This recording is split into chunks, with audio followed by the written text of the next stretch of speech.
জানেন ভাই, আমার কখন খারাপ লাগে, এত কষ্ট করে একটা ভিডিও বানার পরে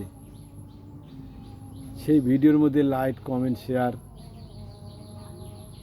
হয় না, ভিউ হয় না, তখন আমার মনটা খারাপ হয়ে যায়। আমার মনে হয় ভিডিওটার যে ওখানে কোনো সমস্যা ছিল, হয়তো ভিডিওটা ভালো হয়নি, মানুষ দেখেনি। আসলে কি তা ভাবতে ভাবতে অবশেষে চিন্তা করি আমার ভাগ্যটাই বুঝি খারাপ, এই কারণে আমার ভিডিওতে ভিউ হয় না, শেয়ার কমেন্ট লাইট হয় না। আসলেই আমার ভাগ্য মনে খারাপ।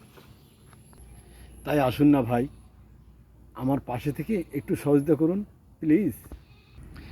একমাত্র আপনারাই পারেন আমাকে আমার গন্তব্য স্থানে পৌঁছে দিতে। ঠিক বলেছি না ভাই? কমেন্টে জানাবেন। ঠিক আছে, ধন্যবাদ সবাইকে।